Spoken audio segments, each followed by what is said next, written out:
very warm welcome, good evening to another part of the Pride and Aston Villa Women podcast. We've got so much to talk about this week, and I'm glad to be joined by a fantastic panel to help us do just that. So, Sophie, how are you? Lovely to see you. Yeah, good. Thanks. How are you?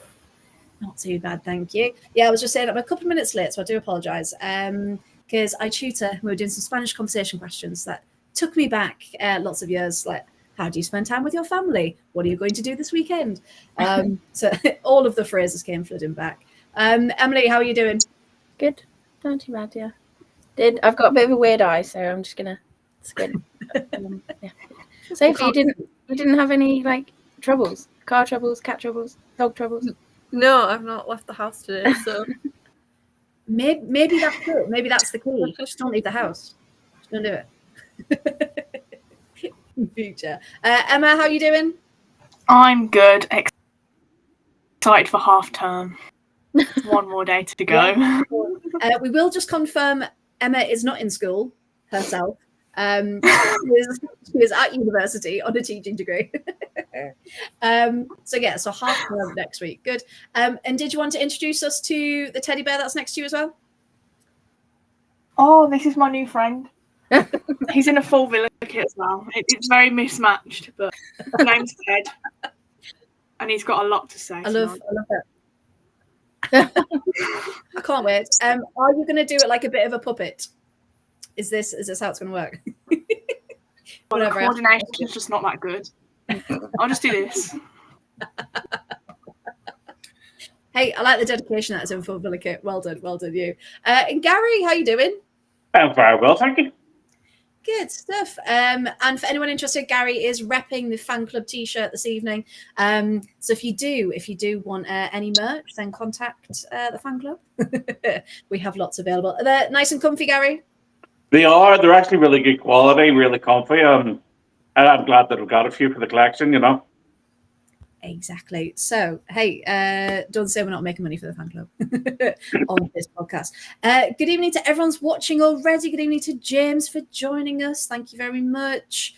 Now, it was an interesting weekend, to say the least.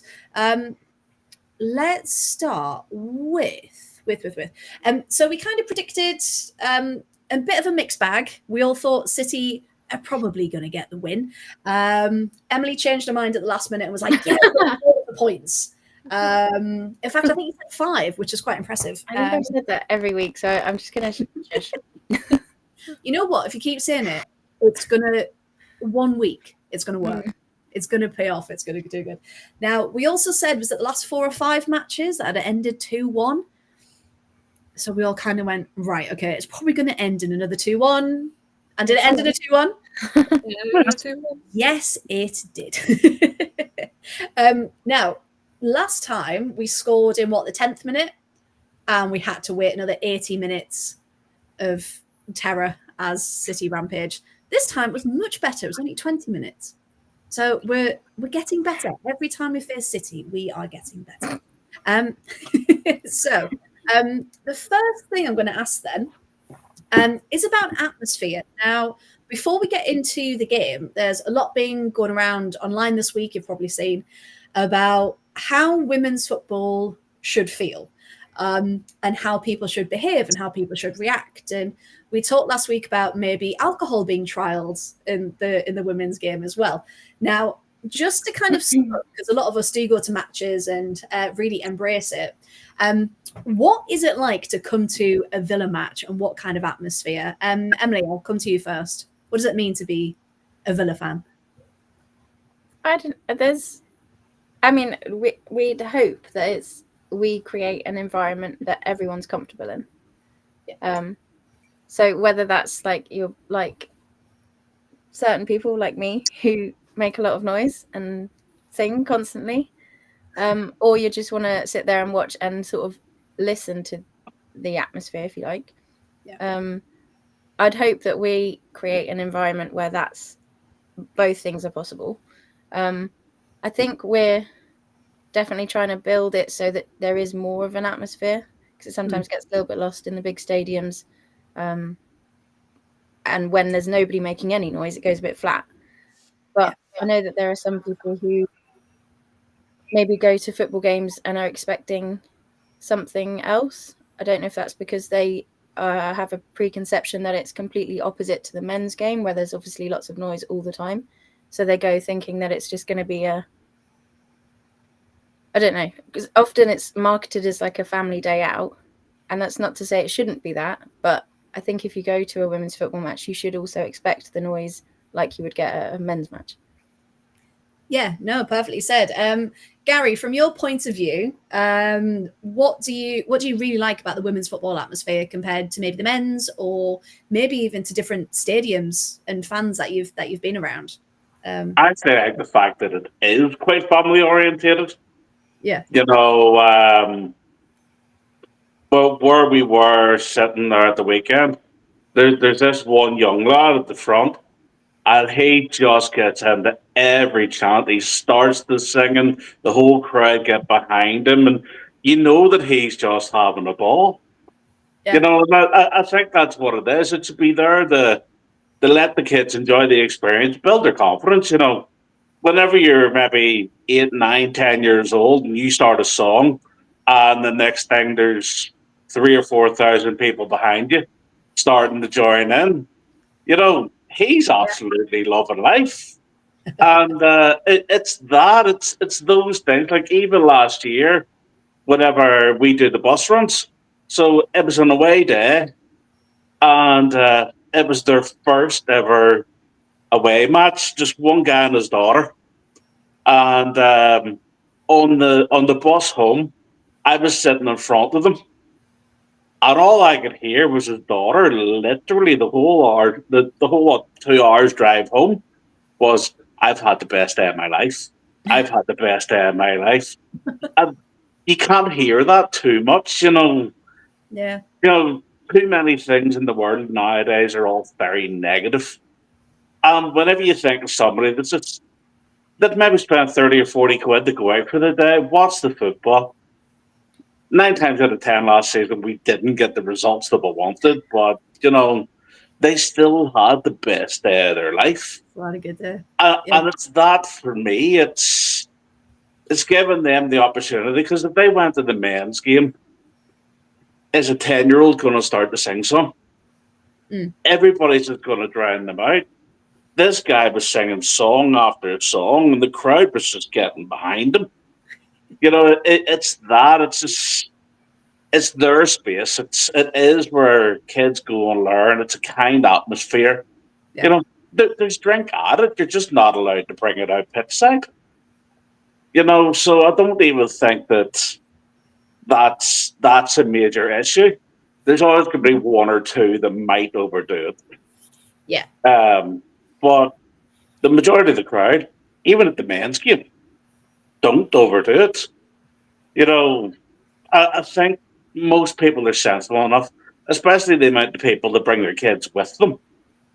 Yeah. They're going to understand that they still have a duty of care. So I think it's still a family day out, and whether there's drink or no drink, it's everybody knows what they're there for. It's just getting everybody to get behind the team, because ultimately that's what we're all there for. To support the girls and hopefully get the results on the pitch. Yeah, absolutely. And there's that feeling of it's a community, isn't it? And that's why we're here. We're part of the fan club. We want to bring more people into our community and have that banter and have that fun. And like you said, the little lad in question, we all know who you're talking about. And that's a good thing. Like, we all know who that is. And to the point where everyone will say, "Oh, give us a song, start us off," and then they'll go with it, won't they? And they'll get everyone involved. Now, the reason I asked this is because at the Chelsea Spurs match, apparently there was some unsavory chanting, you might have seen. But I also want to say at the City game, so I went with my friend Haley, who was a City fan. So we were sitting with the City fans, which was great from my point of view.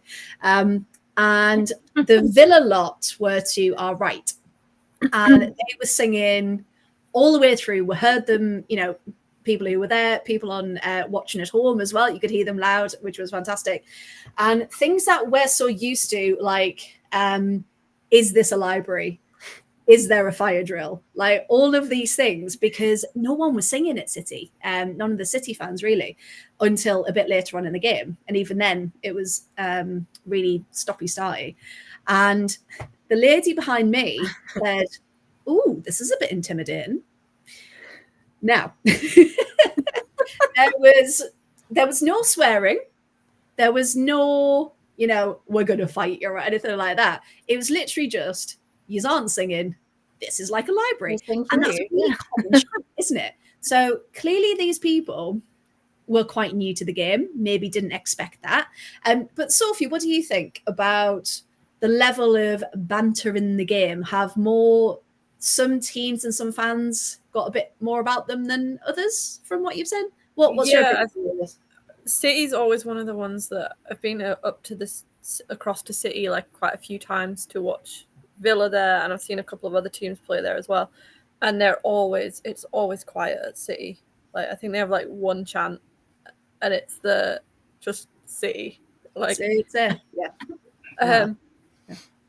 Like, and I think generally like in like women's football, a lot of the chants they're not really offensive. Like they're kind of funny. Yeah. One of my favourite ones from a few years ago was, I think it was a Chelsea-Arsenal game, and the Chelsea fans were singing, "Even with jet lag, she's better than you," to the Arsenal fans. Yeah. Funny. Like, that was at Sam Kerr, wasn't it? Yeah, it was about Sam Kerr. Like, did you hear the chant on Saturday where they all started singing that you have more citations than you have fans? Like even the City supporters that were walking past us were finding that one funny. And that's the thing, the majority are going to find it funny, aren't they? So Sophie, were we going to continue? Yeah, but yeah, like I think last year we went, was it Lee Sports Village? I think Freya, you were there as well. Yeah. And the Villa fans were all chanting, and I don't know if there was like, I think there was allocated away seating, but Lee Sports Village is still like, you like, even if you've got a seat, you can still move, I think. So it's kind of like, yeah, I don't know if they've changed it now, but yeah, kind of a bit more of a free for all. And like all the Villa fans were in a block, and there was this like one United fan like in the Villa block, and like was just getting so wound up by all the chanting, like. And was just like started swearing at us and being like, "You're losing, your team's rubbish," like, and in the end got like so riled up and was like effing and blinding at everyone with their like little son, and then just like walked off and then like walked back like 5 minutes later, and I was like, "What are you doing?" Like, yeah, it doesn't make any sense. Just move. Like, if you can't take it, because again, we were in that group. We weren't being offensive. We were just singing. We were trying to enjoy it. Yes, we were losing. Of course we were. But we wanted to enjoy the match. We're not going to sit there and be angry and like that's never been us, has it? Again, maybe a couple of people, but not us in particular. And yeah, I remember our being really aggressive and really horrible. Yeah. Do you remember as well? There was a group of, so we were sitting at like the halfway line, weren't we? On this side, like just up from the halfway. Yeah. And there was a group of United fans that had purposely moved to this side of their block, the stand-in. Do you remember? And they were being really aggressive, and we all kind of went, "Oh, okay, what's this all about?" Because that was the first time really we'd seen anything like that. And you just think that there's a line, isn't there? So I can kind of understand what that woman was saying, like, "Oh, that's a bit intimidating that they're chanting," if you're not used to it. But there was no malice in it. Whereas sometimes there is quite a lot of malice, and that's obviously not okay.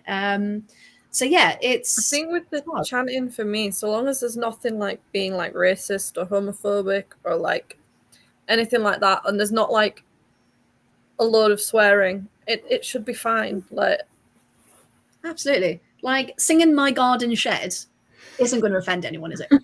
I will say that one last year was like, whilst we were playing at Bescott, I don't think we have any foot to stand on singing that chant anywhere. Like, Bescott is one of the worst grounds in the league. Like,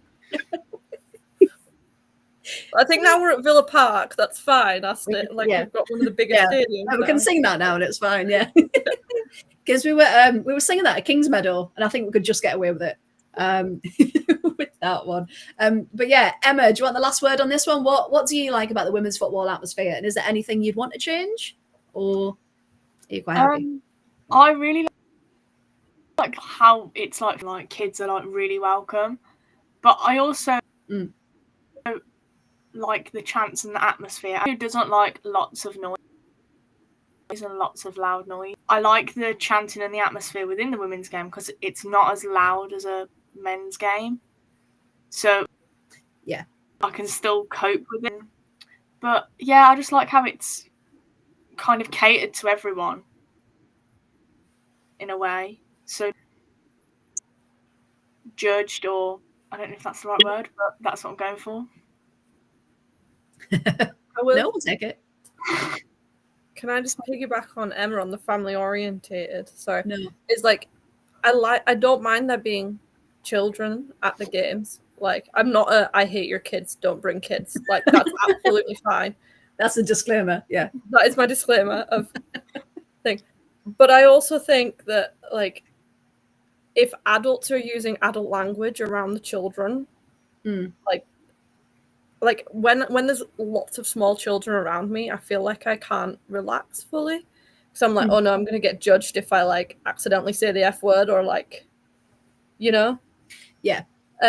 Especially when it's like smaller kids and they're like kicking the back of your seat and watching like they're not watching the game, they're just watching the iPad or whatever. Yeah, they're not there for like football, yeah. I'm like, actually I do want to watch the game and your iPod is really distracting. Like yeah, it's hard, isn't it? Because for a family day out, especially if you've got maybe one child that's really into football, one child that's not, you can see like how hard it is. Like, right, we'll go to the football, but you can take your iPad, blah blah blah, to keep them occupied. But some kids just can't sit for that long, and that's fine. But again, think about the people around you. And same as with swearing, it is a football game. Things get a bit heated. Some people get a bit sweary. As long as it's not, like you said, excessive and offensive and ridiculous, the odd swear word's all right. It's not going to hurt you. It's not like we're swearing at the children. Yeah. like that's not okay. That's a different podcast. No, but it's true. It's no one goes there to swear at children. They're just swearing in the environment. And I think as well. Oh yeah, we're gonna say. There's children that enjoy the football because it's their excuse to swear. They know they're allowed to swear at football games. Yeah. Well, apparently, so because all of this kicked off at the Chelsea Spurs game, because they were chanting quite a naughty chant, apparently it was loads of kids that were starting it. So all these parents were kicking off, being like, "You're swearing around my child," and it's like, your child's doing it. Your child's starting this and getting involved. And it's the majority of people will bring up their children to be like, right, that's a naughty word. We don't use that. People will say it. You can't protect your children from it, but you just kind of educate them to know better, maybe. And then if they repeat it, that's a you problem. Not enough problem. But yeah, we love the fact we can have the banter with other fans. We can still be mixed. We can still go to other stadiums and have that space, but we can change up if we want. And it's not, I don't want to say it's not as tribal, but we're more passionate about the club rather than angry and fight for the badge, if that makes sense. Yeah. So yeah, I'm quite happy with women's football, to be fair. And how it's going in our atmosphere. But yeah, some people do take it too far, but with the men's, so do they. So one thing I really don't want to see creeping in as it gets bigger is like, I've seen it a bit on Twitter with like homophobia creeping in, like from online fans. Yeah. And it's not a vibe. It's not. Look at you being all Gen Z, saying it's not a vibe. I'm just on the border of Gen Z. I'm almost. Are you? I'm kind of depends which Gen Z and which millennial you take, which account says it. I mean, I think I'm a millennial. I have no idea. I don't know what all these terms are. Again, that's we. I tell you what, we'll do some research. We'll come back to you next week, everyone who's listening. Because serious Villa football podcast here. Which generation are you? for this one. Right then. So we'll actually talk about the match now, shall we? So talk about the atmosphere. Now, formation changed slightly, didn't it? At least Google said it did anyway. And it kind of felt like it, didn't it? So it was more of a 4-3-3 with Katie Robinson getting the nod, didn't she, ahead of Chastity. Emily, how did you feel with the starting lineup? Were you quite happy? Yeah, I think so. I think I was pleased to see Robbo get the start. Yeah. And I think it, well, in my opinion, it showed later on when Chastity came on for her. She's like very attacking minded. I mean, they both are very attacking minded. But I think Chastity's been playing really well with the ball, and we obviously didn't have very much of the ball. So I think it was, that was a good nod to start her, because I think obviously we were set up really defensively in the game plan in the first half. We were just stick to your player and then just stick back, and that's where we'll be. But yeah, I was pleased to see her get the start. I'm happy. Yeah, because it came back to, so again, how it looked. It was Rich Dilly, Gabby Nunes, and Katie Robinson as like a front three, wasn't it? Now, do we think, where should I go for the next question? We saw a few changes in the impact subs, because obviously our prediction of, right, in the 64th minute, we're going to have 3 subs. It's going to be the same 3. He actually switched up a bit, didn't he? So, Gary, I'll come to you for this one. Do you think the way that the game was, do you think the subs were the right subs to use, or did you have any question marks about anyone? I can recap who was subbed if you'd like. For me, I actually think we should have brought Taylor on sooner. Nobbs has actually been playing pretty well this season, but against City, Nobbs was invisible. And when Taylor came on, you could see that she was hungry. She was chasing that ball down everywhere. And for me, she made a difference. The attacking options were difficult because, it's the City back line. They are a tough defense. I think they were going to struggle, especially whenever we weren't getting very much of the ball. I think City had like something like 70 or 80% during the game. Whereas previous games, that's been us. We've had the ball and done nothing with it. We've had the possession, yeah. Surprisingly, City had the ball most of that game and didn't do very much with it. The fact that it was only 1 goal of a difference between us shows just how solid our defence has become. Yes. There was a number of chants on Sunday, where people wanted Pacheco brought on. Now, I love Pacheco, but you couldn't fault Dan Turner. From the way she's played, she has been solid. She's doing everything she's asked to do. She's not as attack-minded as some of the other fullbacks that we have. But how many people do you want pushing up front against a team like City? They're going to punish you. We need someone hanging back, don't we? And if anyone's going to hang back, Dan Turner's the one you want. Yeah. So, I'm not sure what subs we could have made that would have made a massive difference whenever we didn't have the ball. I think Nunes, for me, had to go off. It was nice to see her score, but I think she's still a wee bit used to the Spanish league. So she's chasing the player. She's trying to tackle them once. And whenever she doesn't get the ball off them, you can see her frustration and she just kind of stops chasing. So it's almost like it was 10 against 11 for part of the game, because once she stopped chasing, that was one less defender. So I think she probably needed to go off sooner. Yet that's the game that she's had the most minutes. So it was. We probably missed 3. Obviously, she had her reasons for not being in the squad. Someone like 3 might have made a difference on the game because she does just seem to find space. But yeah, I just think we we didn't see enough of the ball and maybe didn't have the right attacking options to really threaten City unless it was on the counter. And it was on the counter that we got our goal. But defended so well to keep that sort of 1-0 lead for a large part of the game. But you know, we can't really fault the 2 goals that we conceded either, especially if we consider who it was that scored the 2 goals against us. You know, they weren't average players. They're international players, well respected by everybody. So you know, well, what can you do whenever you're playing against that kind of quality? That's true. And you've taken all my questions now, Gary. So thank you everyone for watching. We'll be back again next week. I actually Gary's point on Nunes, like still adapting. I have some issues with Nunes. Well, yeah, you go first. So one of the things, I was rewatching it today because I didn't manage to watch it on Sunday.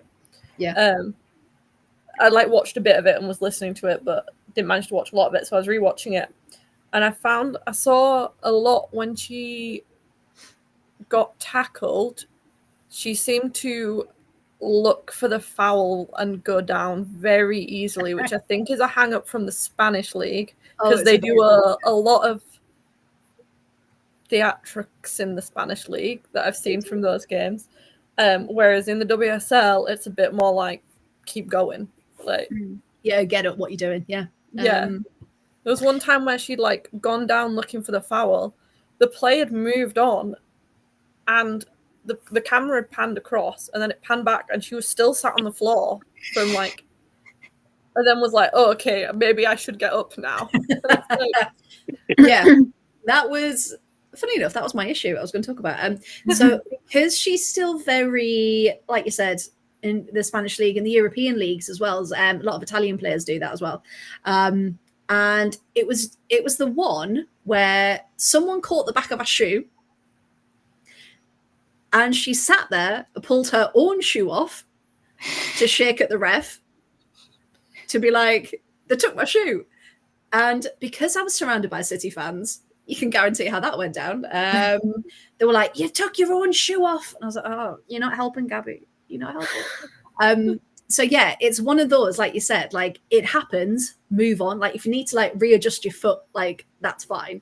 But be quick about it. My go-to example is when Alex Greenwood got a head injury for England, do you remember? And she had a run off, change her whole everything. And then she was back on within about 30 seconds. Because she was like, no, I need to get back on, stuff the head injury. I need to get back. So people who do that and kind of beg for the foul, essentially, it's like the refs aren't going to give it. And now we're man down. And that one, like you said, the one without the shoe, the player had gone back to City. She was the only one up there. So if she'd have just got up, she could have challenged for that ball again. He got it back because Yamashita was off her line, and she could have gone. She could have tried. It was interesting though, Robert DePau, because I was really close to the bench. He kept shouting "Yes, Gabby, good run, Gabby." So I don't know if he's trying to get a confidence up, but he wasn't tackling that behavior. So I don't know if that was more of a private conversation to have. Maybe it probably should be a private conversation, shouldn't it? But yeah, no, he was very proactive in his praise for Gabby. Can I just, whilst we're on the topic of sort of stopping the game and stuff, I thought we quite often have problems with the referee, but I thought the refereeing in our match was excellent, to be honest. It was consistent in what it was Kirsty Dow, wasn't it? In what she was allowing and what she was letting go, which she was letting quite a lot go. But that's fine. If the players know that's how you're going to referee the game, then they know what they can do. So, yeah, I thought it was good. Usually we come away being like, oh, this was, an iffy call and this was that and this changed the game. But I can't think of one instance from that game. No, it was good. Because, again, I remember, being surrounded by the City fans, and a lot of things weren't being given because they would be soft if they were given.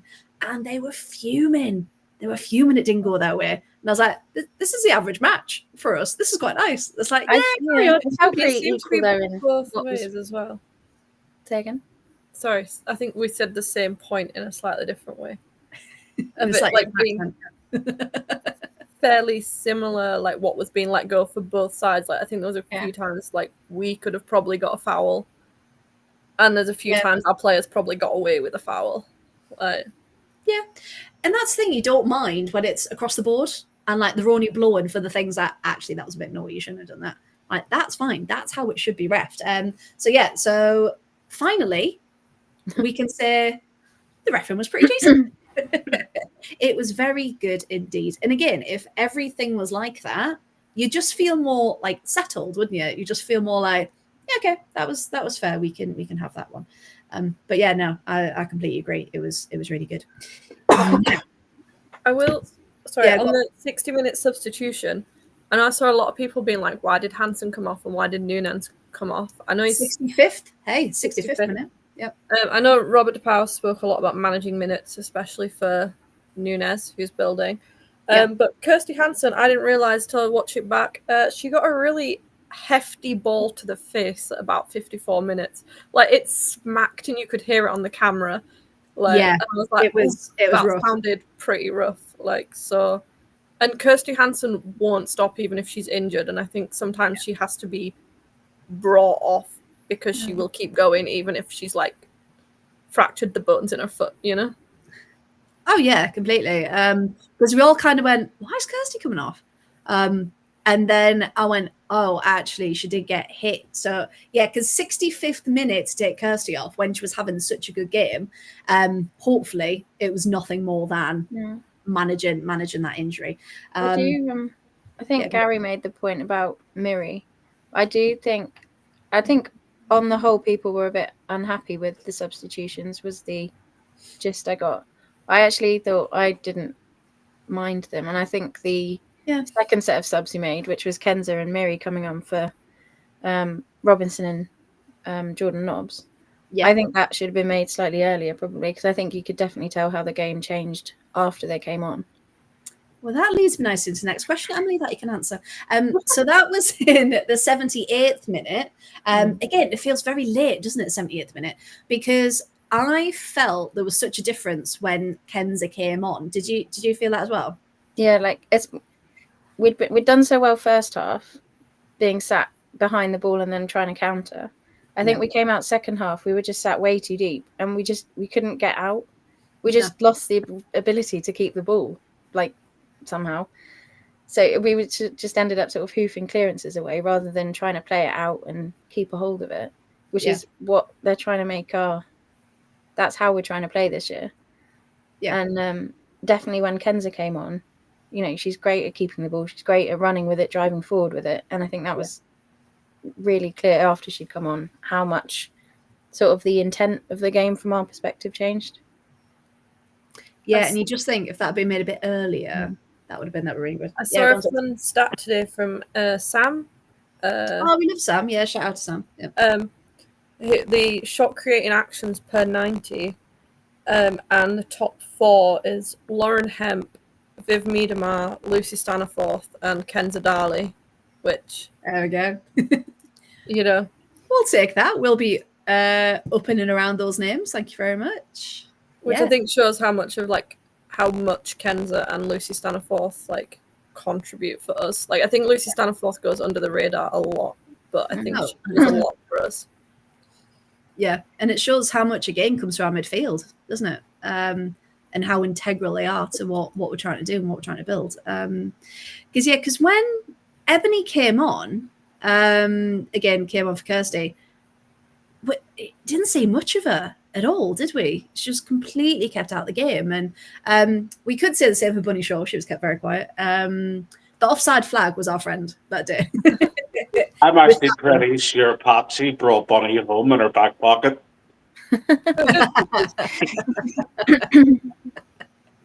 I love that. Keeping us safe for the international break. That's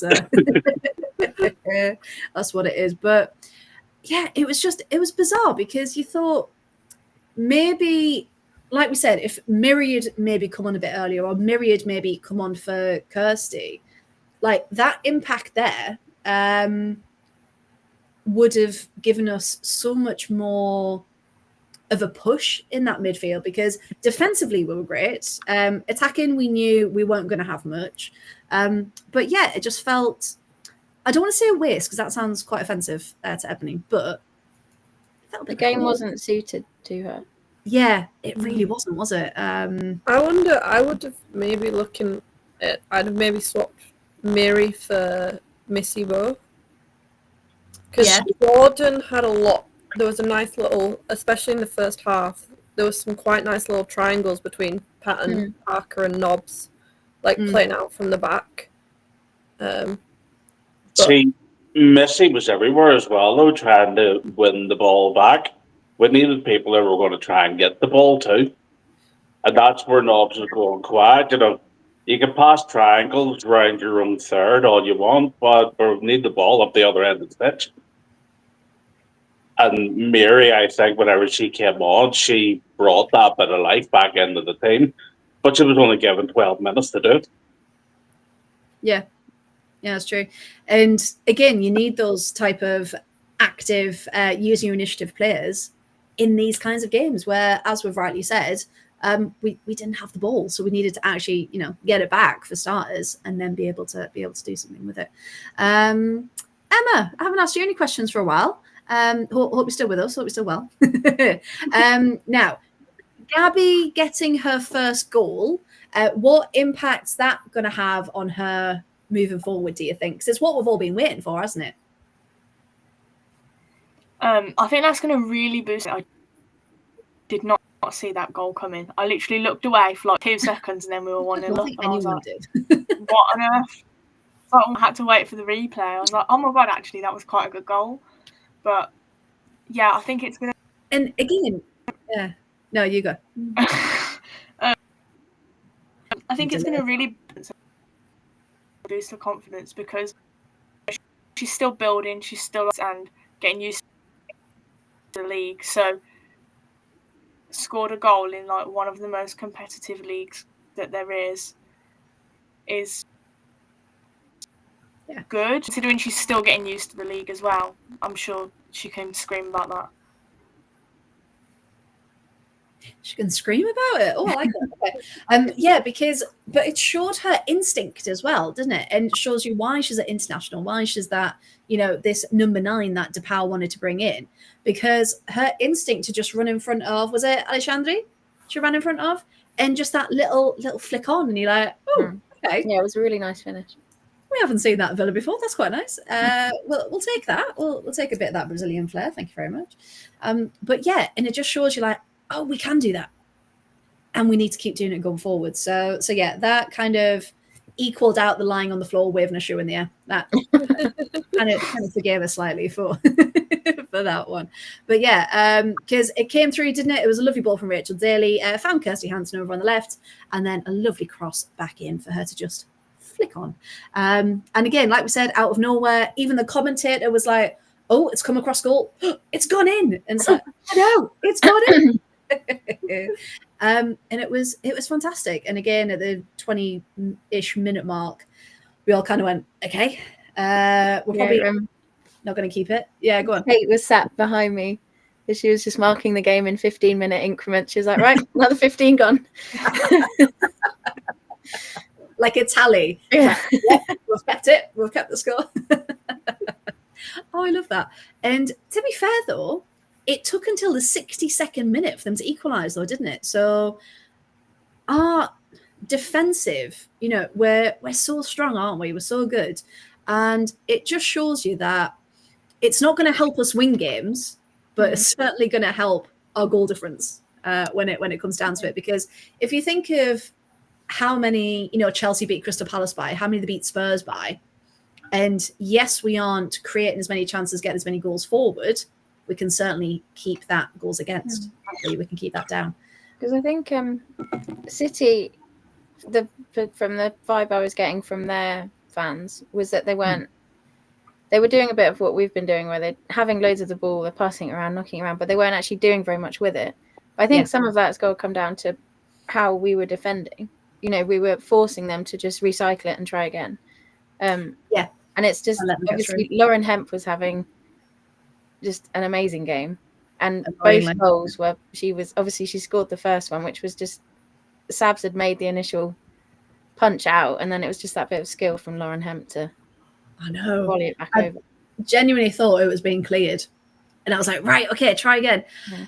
No, she just has to head it onto her own foot, doesn't she? And she has to flick it back over her shoulder, and it And has then to I go in think the net. their second goal, I think, came just down to a lapse in, a momentary loss of concentration on our end.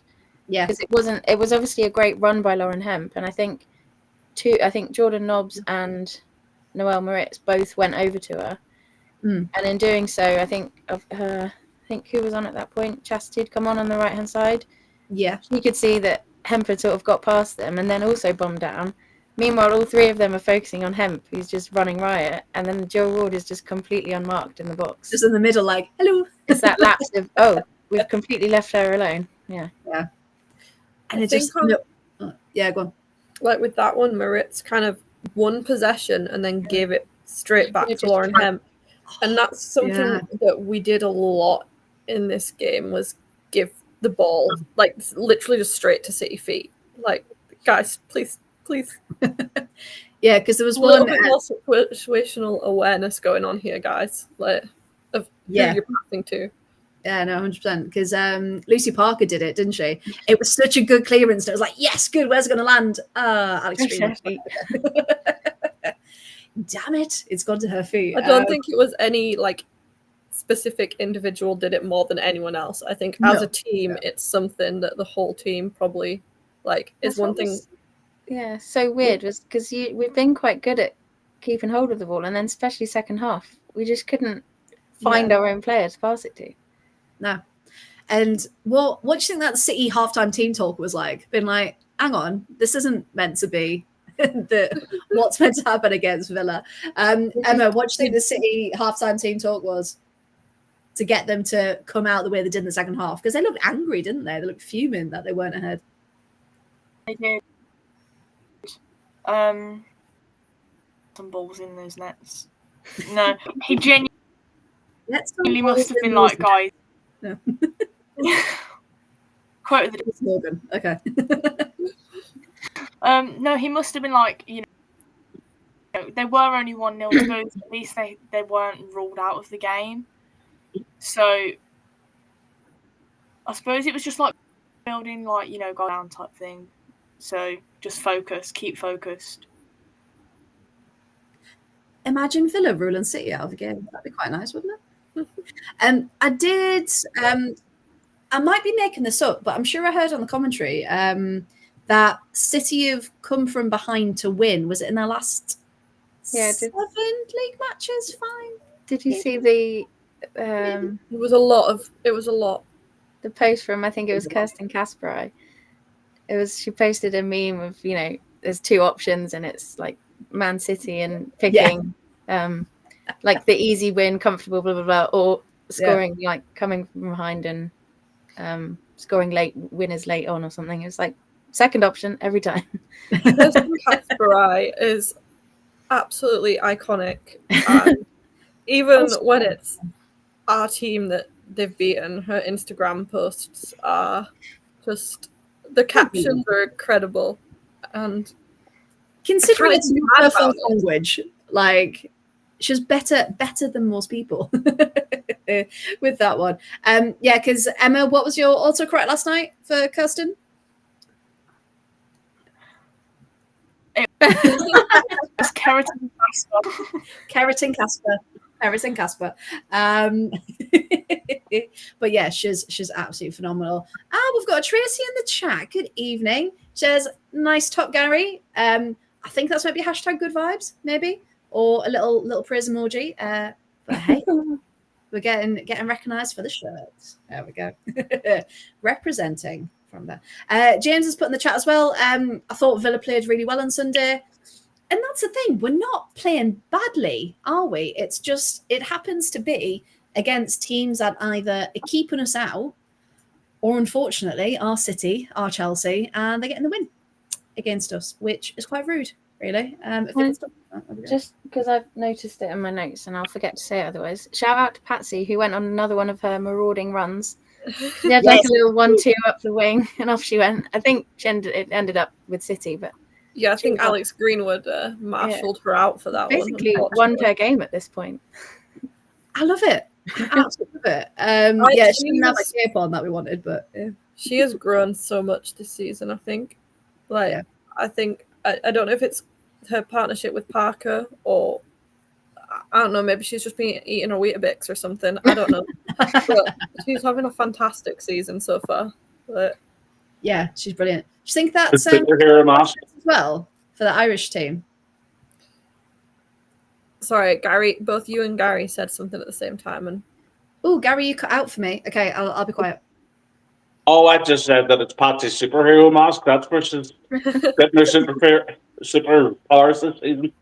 Yeah. Yeah, no, it is. It is absolutely. Yeah, but I was just going to say, do you think it's to do with her confidence internationally as well, getting those call-ups now, that she's getting that high level of football? Because she's been that's starting as well, hasn't she? yeah, Yeah, she has. it's probably just as well as experience and minutes in the tank. And I think, yeah, along with Sabs, I think she's the only player that's played every minute in the league so far. That sounds about right. Yeah. I would say give the girl a rest at some point, but no, we need her. We need her for us. I feel like though with our things we could, if we needed to. I think Dan Turner and Parker could play really well at centre back together, as well. Yeah. Like if we needed to rest Patsy, which I don't want us to do, because I definitely think that's our best centre back pairing. Yeah, no, it is by a long shot, isn't it? Now, speaking of shots, we have a look at some stats. Again, watching about, I was so impressed it was still 2-1. I don't know how City didn't score more, but I'm glad they didn't. So, stats. City had 12 shots, 8 on target.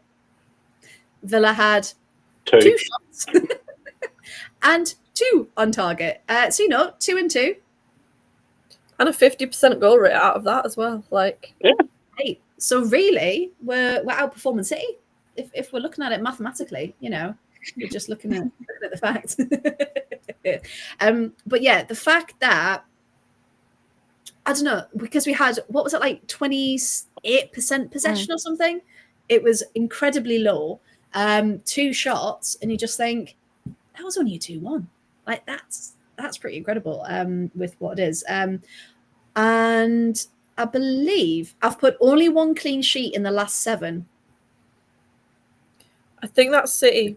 I think that's City. It could be both of us. Could be both teams. Oh, it can't be. We got the 0-0. No, we 0-0, didn't we? So yes, that's City. That's City.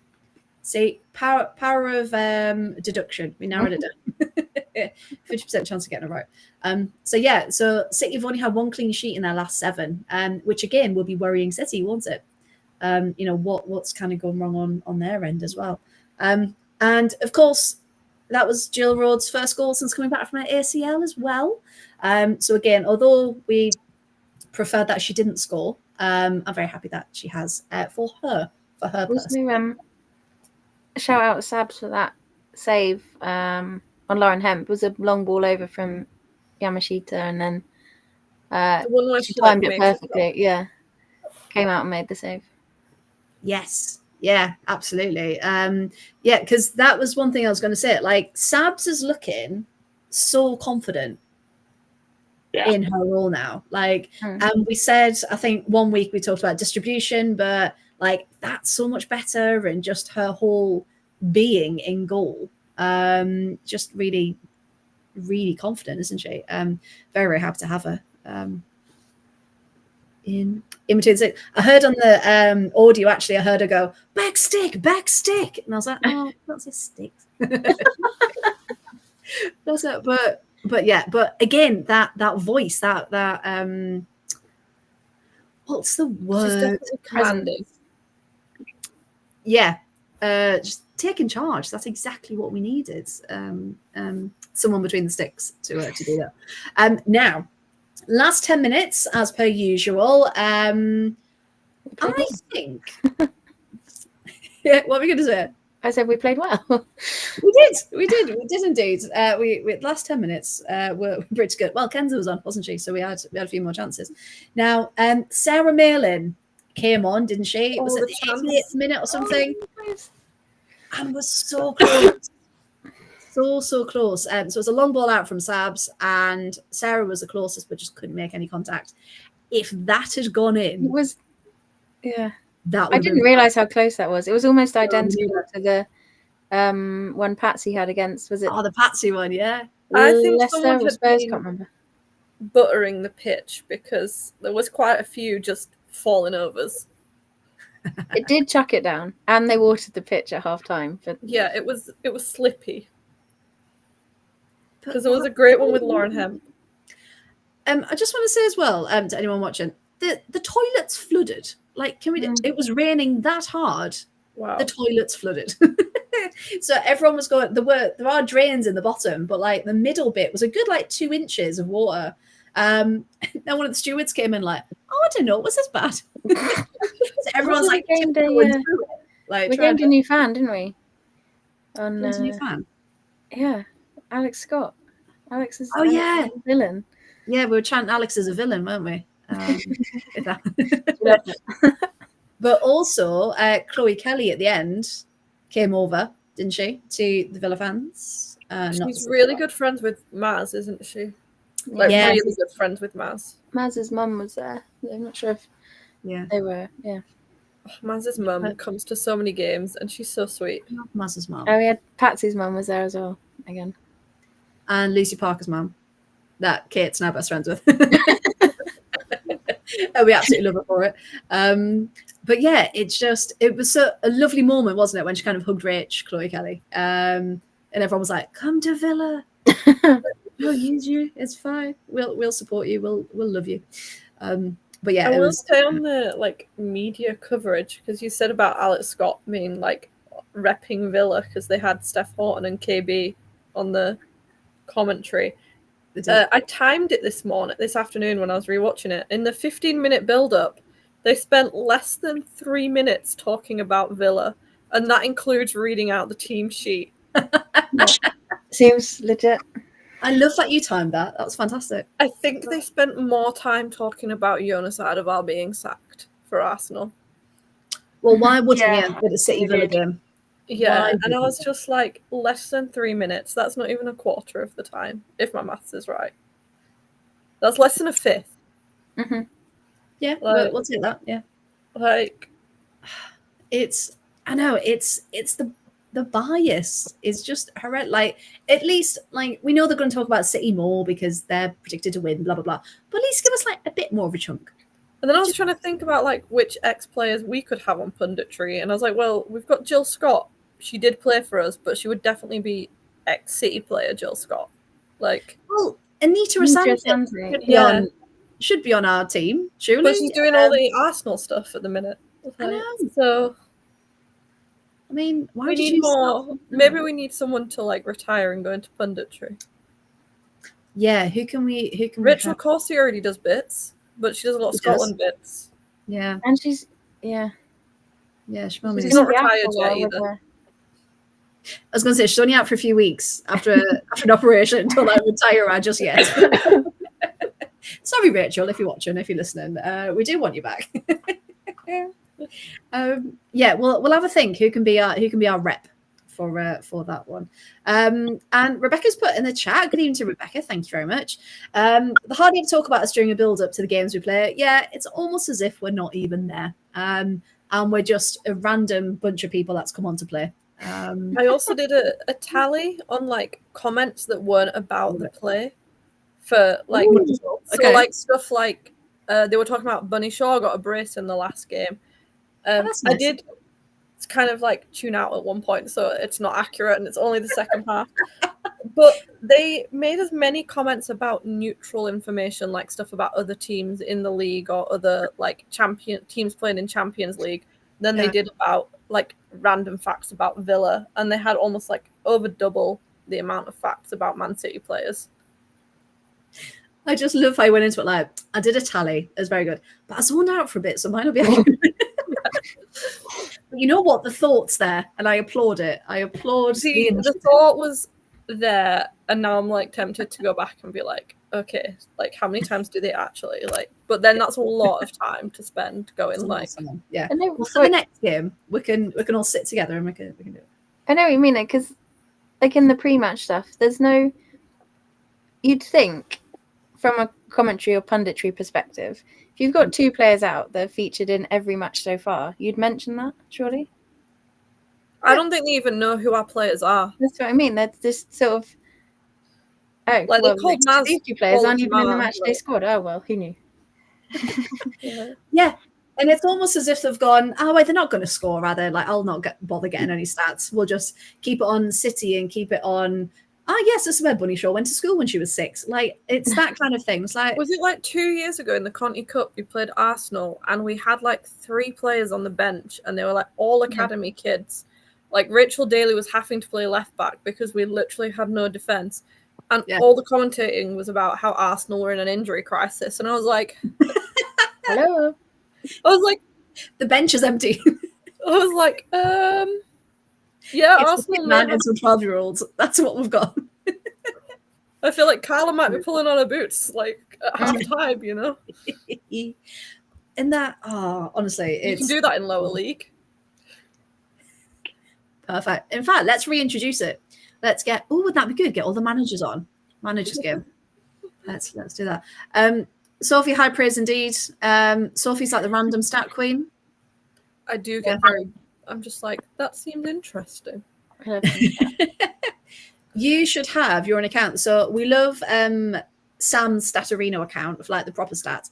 You should have your own stat account for like all of these random ones that no one else is going to measure apart from you. Want to know probably the weirdest one I've looked at? Yes. So at one point I was like, seems like there's a lot of footballers in the WSL that are twins. Like, it just felt like there was a lot of twins going on. Like, I was like, that seems like an awful lot of players that are twins. There isn't. It's actually in line with the average number of like twins in the population. Was it because they were all in one room, or Probably. I think it's because they were concentrated in like 2 teams. Like, because there's like the Holmgard twins, yeah, at Everton, and I think there's Millie Turner's got a twin. Yeah, it's not playing football. He doesn't play for United. Yep. No. Rusha, of course, has a twin. Yeah, and part of me wants to say maybe Nikita Paris, but I feel like that one might not be right, so don't quote me on that one. I think it's just sister. Yeah, though Nikita Paris has a very large family, I think, from what I've heard. So it could be a twin. There is somebody else, but I can't think who. There are quite a few. And I was like, that seems like an awful lot of twins. But yeah, no, it's not an awful lot of twins. So that could be from now on the pod. We're going to have random stat of the week. Elizabeth Turland. Yes. Her brother has a child with Erling Haaland's sister. There you go. That one is genuine. I looked that one up. That's a really bizarre fun fact that is like sounds like it's fake, but it's not. All of the football greats are related. That's what we're getting from this. Imagine their footballing skill. That's going to be incredible. That's scary. Do you reckon the child will play football? Or the child may be a football.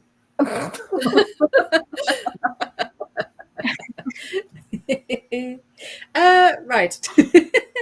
So if you've just tuned in, we are talking about Aston Villa women. And I just like random facts, and I was just sharing them with the class. But we were talking about playing well at the end of the game.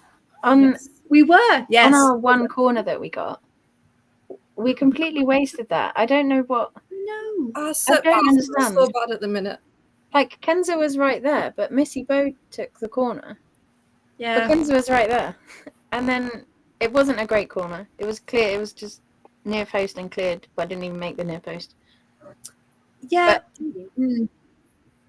Well, we're 5 games in and we still haven't taken a great corner. Mm. And we've had more opportunities in some of the other games. The situations are just dreadful. Very confused why we keep switching up who's taking them. I know. Like, I don't. Yeah, because Kenza always takes them. Kenza's the gal. set pieces, and just especially when she was right there, like you said, like Not even in the box. She was just right there. just next to her, like Yeah. here's a ball. I'm surprised she didn't demand it. To be fair, that's a very Kenza thing to do. Was it 2 years ago that Rachel Daly and Alicia Lehman had a disagreement over the penalty, and then Alicia Lehman took it and then missed it? Oh, that's hilarious. I love that all of you facts like, do you remember 2 years ago? I think it was 2 years ago, because I think it yeah. was the season that Rachel Daly was like just outrageous. Yeah. I mean, would you argue with Rachel Daly over a penalty? I wouldn't argue with her. Why would you? Not now. Like, I feel like maybe when she was newer in the league, maybe you could be like, maybe you're not that. But like now, you're like, no, Rachel Daly takes pens. Yeah. If anyone else, just Rich. That's it. Just Rich. Yeah. So we had that really close chance, didn't we? By Sarah Malin. And City as well started playing like across goal in the last 10 minutes. Did you see? And it's like, if we were just a bit further up and we're a bit more clinical and a bit more on it, we could have intercepted so many of those passes. We could have, with how, like, I think Yamashita was there for the pressing. You know what I mean? She was.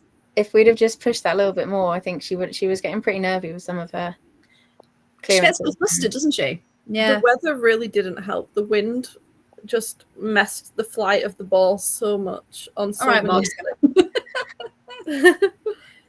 The wind was a big one. The wind. No, but the wind genuinely, like, the ball didn't land. It went so far. Well, it was Storm Ashley, wasn't it? So it was. It wasn't just a bit of wind. It was bye Emma. Yeah, it was. I mean, it was awful, wasn't it? The weather but by the end, it was like a beautiful summer's day, and it's like, where's this from? What is going on? So My flag broke out, so that was good. I thought you said a fight broke out. What? Yeah, you missed it, right? Who are you fighting? What are you doing? What are you arguing about? You just said women's football's a good place to be. Stop fighting. Right, is she back? Hey, there she is. You're back. I am. I don't know what happened. It was almost as if the speed of the wind just took you out, Emma. That's what it was. In answer, I don't know what the speed of the wind was. Well, why not? That could have been a good stat. I'm just going to do one more shout out to Sarah Mailing, because I thought, I mean, Noelle's played brilliantly for us, and I do think she should carry on being that starting right back position.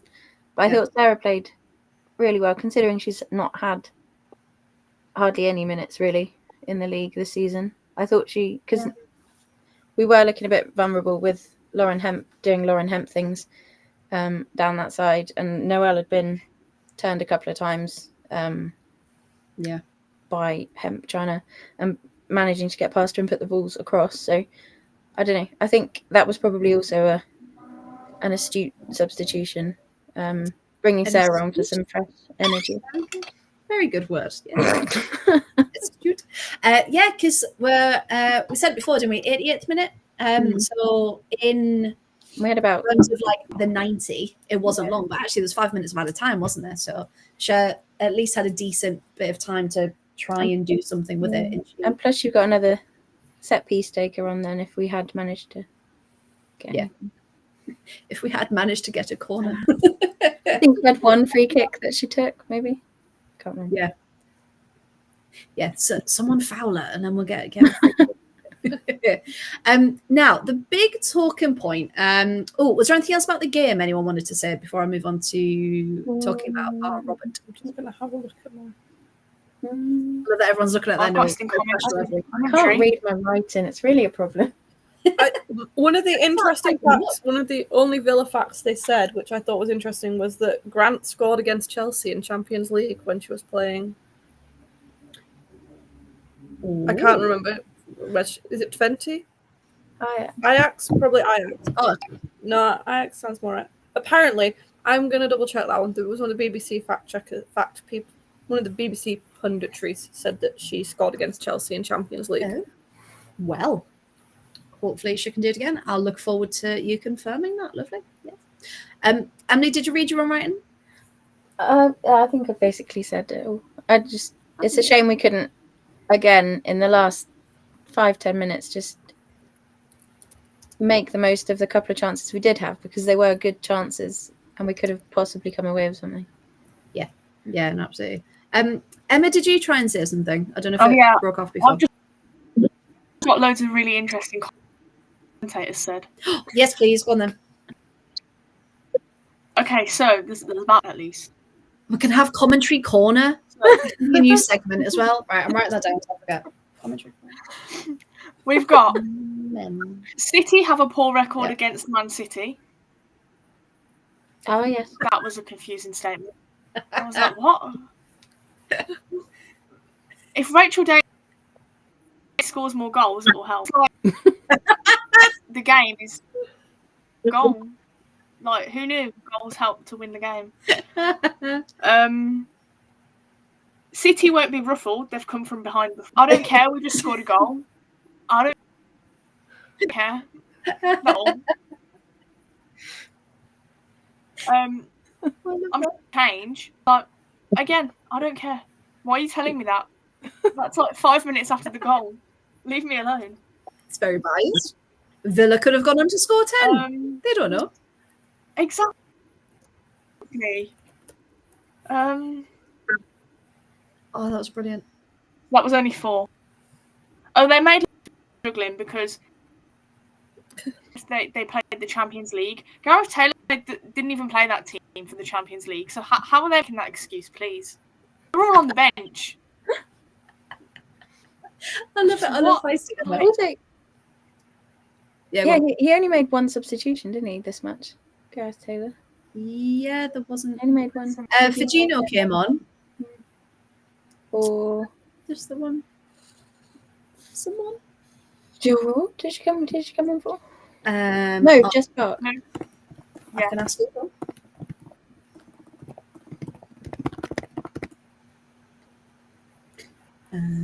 No, women, not the men. I'm not doing a Rosie from last night and getting the wrong results. Get right stats, Freya. I will. Timeline. Let's have a look. Yeah, Just Park. Can confirm. In the 83rd minute, Fagino came on. So that's us. Yeah, just the one. Just the one. Are there any cool stats that we haven't read out? Yeah, possession was 72-28. Oh no, I didn't look at passes. Do you want to guess how many times higher the pass rate was from us to City? How many passes they had? Probably at least twice as many. More. We had 283 passes. They had 730. What was the pass completion? I can give you pass accuracy. Yeah, that works. 88% to City, 72% to us. Yeah, it felt like that. Yeah. Definitely not our most accurate passing that we've done. No, they had 7 corners. We just had the 1. But like you said about reffing inconsistency, no yellows, no reds, a couple of fouls. Yeah. We only had 3 touches in their box, I think. Which, I think in one of the matches we played a couple of weeks ago or last week, it was we had about 30 or 40. Yeah, we had a lot, didn't we? Yeah. This time, no. We just couldn't get to their box. 3, and then the breeze as it skimmed past Sarah Mailing's boot. Yeah, does that count, the bounce? With a few. Oh, Rebecca's done the research for us. Thank you very much, Rebecca. Jess United scored for Ajax against Chelsea. I was also looking at that, which was the 27th of March this year. So it was this last this year. season's Champions League campaign. Not 2 years ago. No, 2024. It's a recent stat. The recent stat. Oh, we love it. I don't know why I've got more random anecdotes from 2 years ago now in my head. Maybe that's just the year you were like, I'm going to remember this. This is my year. Anything else? Rubbish. Can't do it. Now, so the last big thing then, before we have a little look at what's up next for Villa and international break, etc. There's a lot of talk around Robert DePau. And bearing in mind we've played, 5 games there's a lot of people who, for some bizarre reason, are saying get him out, get him sacked, whatever. Now, I thought we'd have a discussion about this to get different ones, and people in the chat as well. What do you think about this? But you can't expect, if a new manager comes in and you're perfect straight away, that's insane. That's brilliant. But it's not going to be the case in more cases, is it? So it's been 5 matches. It's still October. The season's barely begun. Now, we are playing so much better than we were. We're playing more as a team. We're more attacking. We've got more points than we did this time last year. So, Gary, for you, are you quite supportive of this new manager, new era of Villa, and any messages for those who may say otherwise? Absolutely, I'm supportive of them. Of what we've seen so far. By the City game, we've been very good at holding on to possession. Yep. Our defence has been tight every game. All right, we lost, 4-2 was it against Brighton? But, that's the only game that has been high scoring for us. 1-0 against Chelsea, 2-1 against Man City. We'll have a tight defence compared to what it was last season. 5 games in last season, but lost like 6-0 and 5-0, and it was like 16 goals conceded after 5 games last season. We've only conceded 9 this season, with 2 more points than what we had this time last season. And we've been playing pretty much the same teams. Last season we started with like United, Chelsea, City, Spurs, and it hasn't been much different. We've already played Chelsea, we've played City, we've got United and Liverpool coming up, we've played Spurs, so the fixtures have been quite similar. Yeah. And you can already see the improvements in the team. But even with the possession that we've been having, we've been creating a lot of chances. We've just had, pardon my French, shit luck in front of the goal. But we have the talent there that can put the ball in net.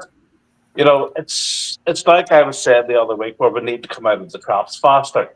So we maybe do need to be starting with the attacking team, and then bringing on the players that control the ball. Get out, get the lead, defend. But not just like a 1-goal lead like we had against City. If we can, especially against teams like Leicester the other week, if we had come out more attacking, the chances we created in the second half, the chances we created in the last 10 minutes, we were just snatching at the ball at that stage. Whereas if it had been early in the game, there might have been a bit more composure. We maybe could have had 2 or 3 goals. And then control possession. If you've got the ball, you can't concede. But, I think this is his outlook.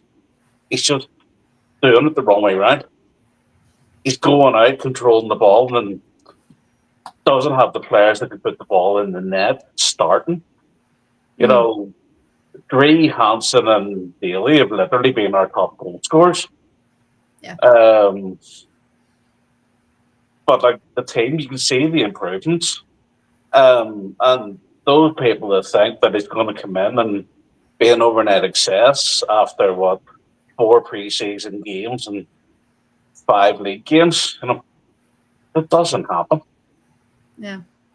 Unless you're coming in. Yes, Chelsea have got off to a great start with their new manager and stuff like that. But look at the squad Chelsea started with. But they're also Chelsea, yeah. Yeah. Look, like last season, we didn't have a bench. We didn't have any depth. We didn't have players that we could call substitutes. Some games with like 2 or 3 people actually on the bench. Who do you take off whenever one of them's a goalkeeper? It was that. The team that's being built, we now have a team.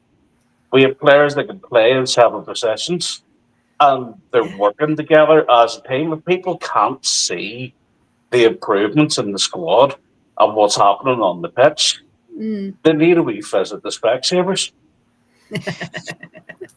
No, they do. And as Tracy's rightly said there, the people who are slating him have got a different agenda.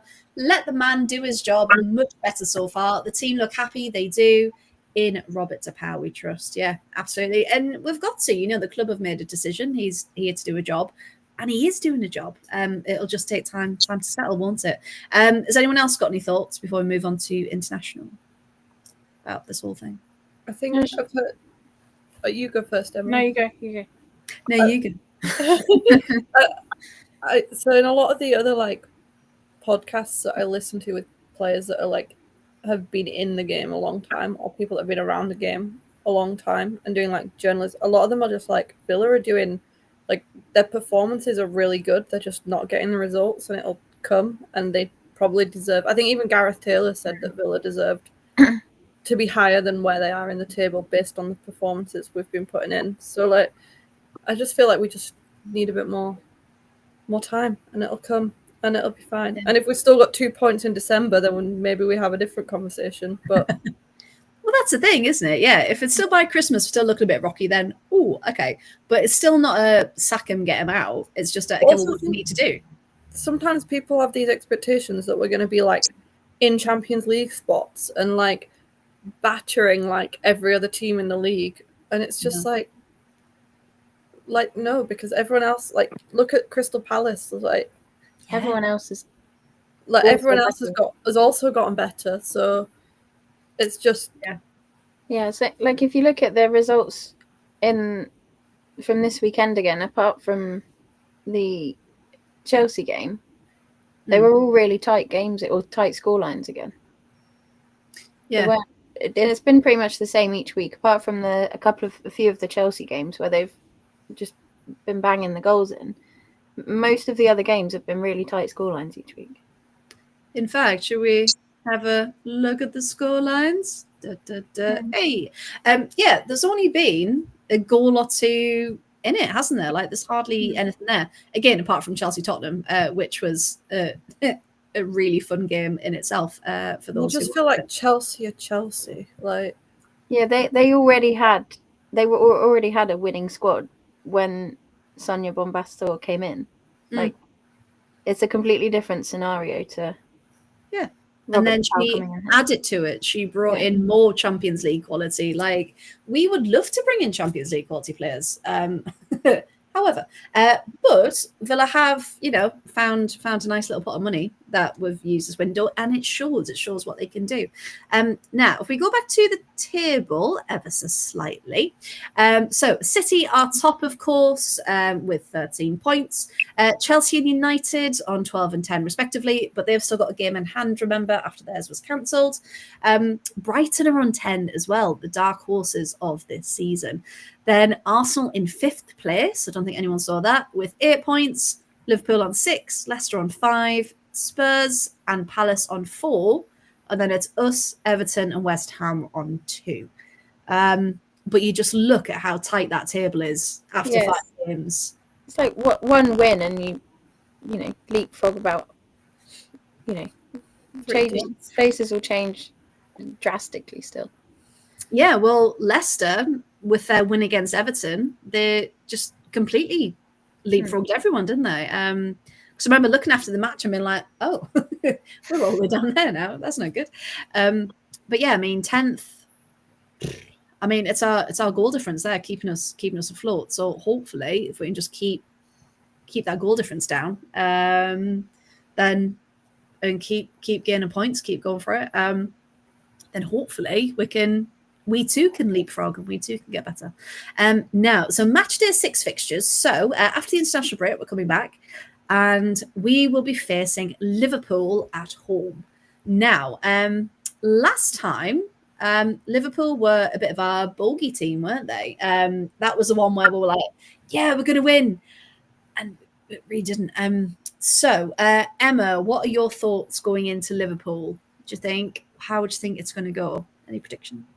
It's going to be an interesting game because obviously Liverpool want to stay near the top like they did last season. So they're going to leave everything out there. We're still much for our first win of the season. So we're going to come out fighting, but for very different reasons.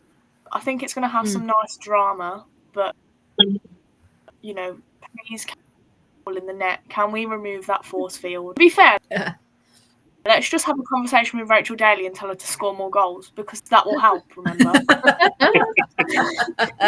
We'll tell her, right, Rach, we heard this on commentary. It says score more goals, it'll help. So please. To be fair, both Rich and Gabby aren't on international duty, so they're going to get a nice little break and probably some more intensive training. Yeah, just drilling it in, just again and again until they do it in their sleep. Yeah, absolutely. I think we can, like that. Remember the match the other weekend where Liverpool played Spurs? I think it was the week following on where we had played Spurs. And you just, like, the way Liverpool played in that match, if they played like that and we were playing them, I feel like we could get a result. They were evenly matched with Spurs. We obviously also drew Spurs and could have won that game.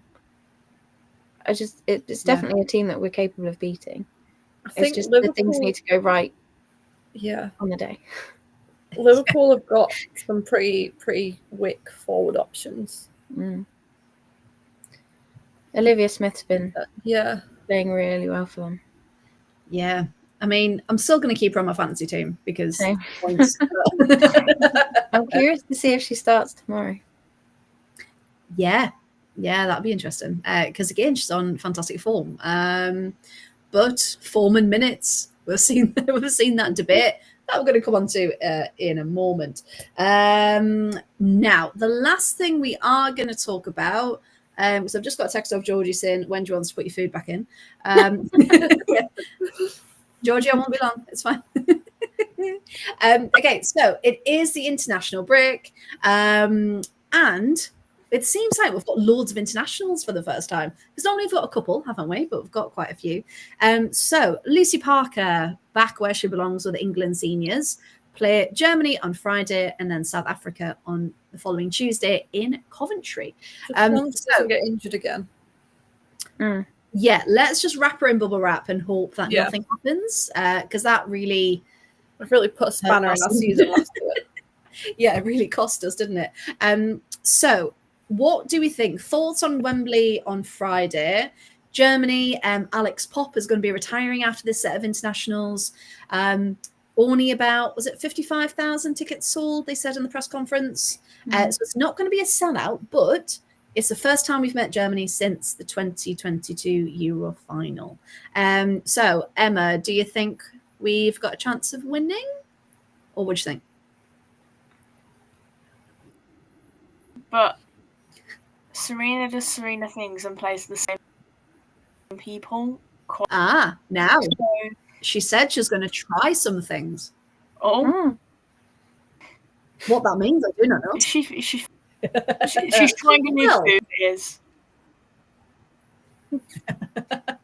Yeah, nothing to do with football. Because Emily, what was the issue that we had earlier about what she said?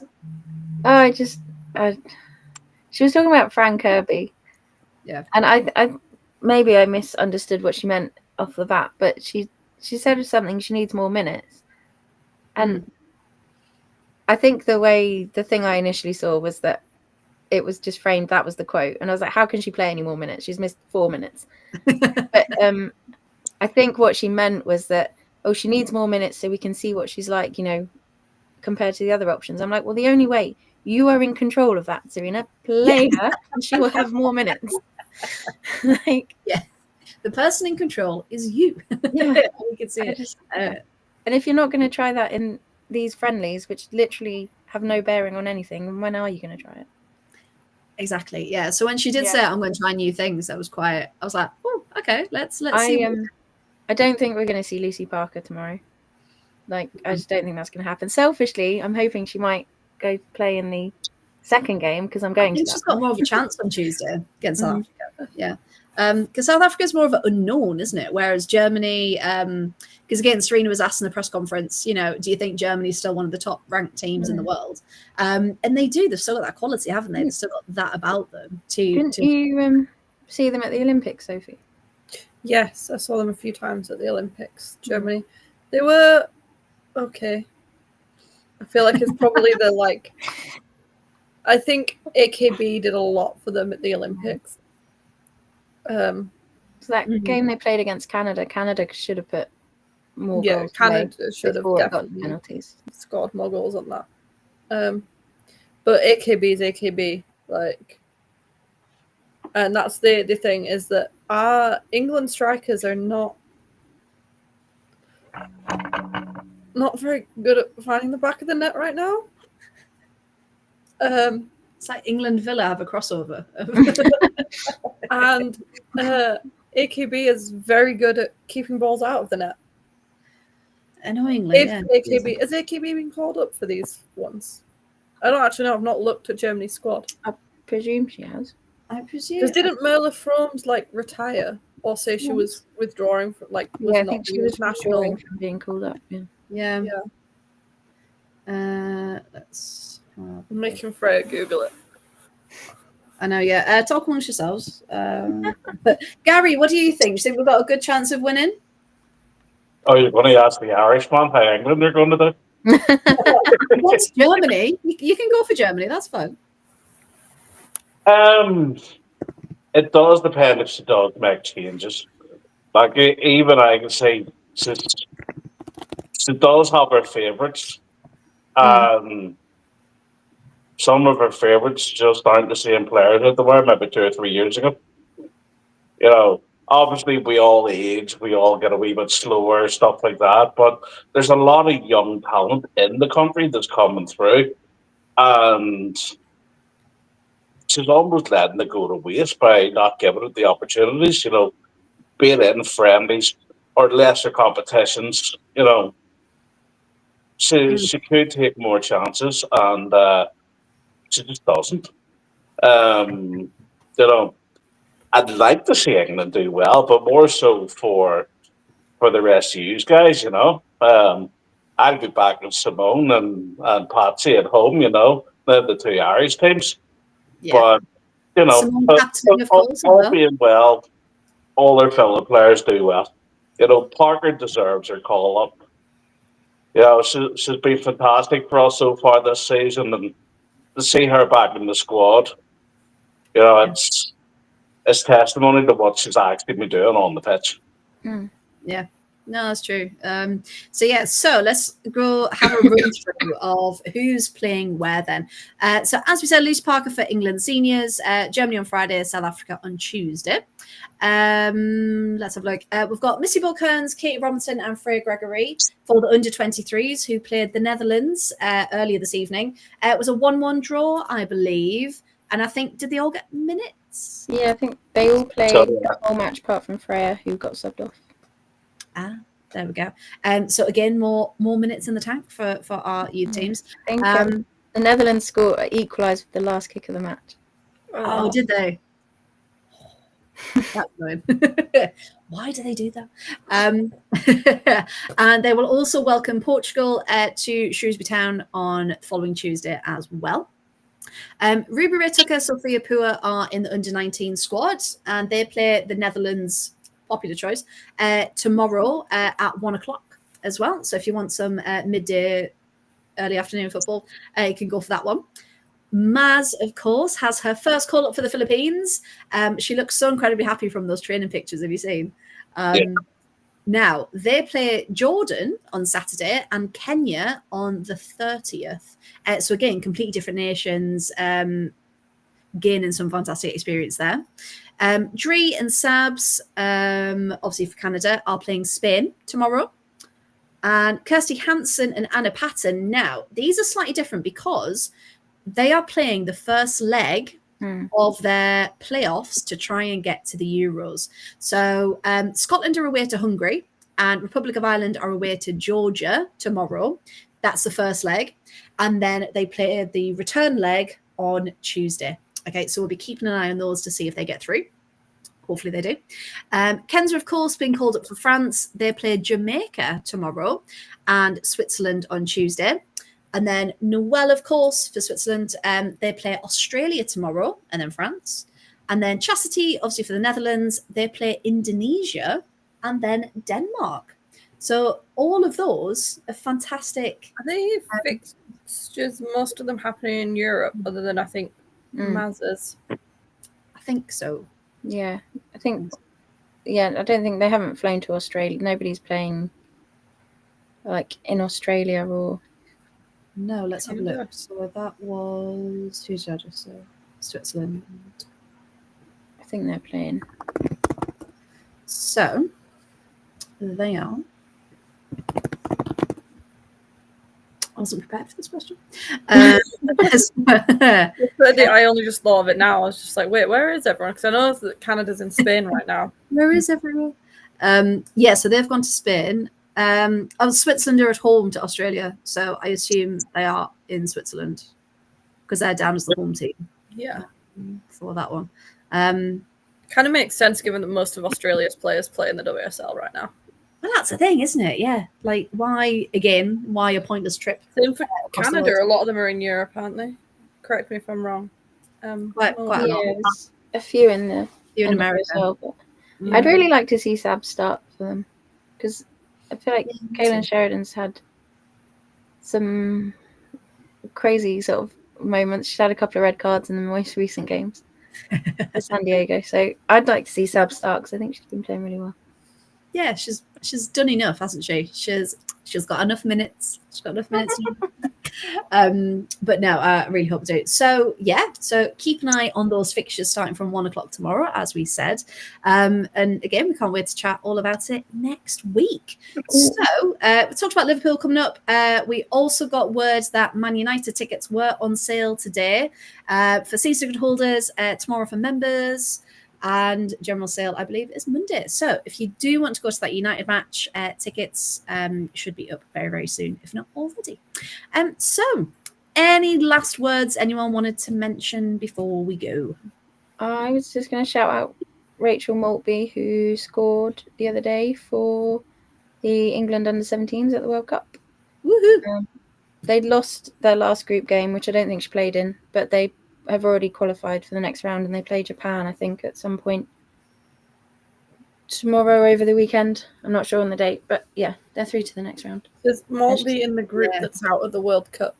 So I know there's 2 under-17 groups playing at the minute, and one's doing qualifiers and one's doing the World Cup. Yeah, one's World Cup, one's qualifiers, which isn't confusing at all, is it? But yeah, no, they lost, was it 4-0 to North Korea?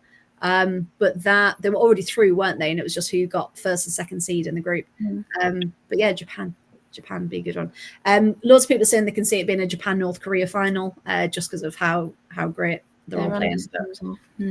Yeah, but hopefully that they do. Teresa just said there, is Maz actually playing? It's on the Villa website. It says she's just training with the team. I saw that. It was on the post they put up. Yeah. I don't know if maybe it was just the wording, because on the Philippines social media, they put a picture of all their like first call-ups, been like proud to answer the call. So I assume that she's at least in the squad to be maybe picked. Maybe. But we shall see. We shall see tomorrow when they do play indeed.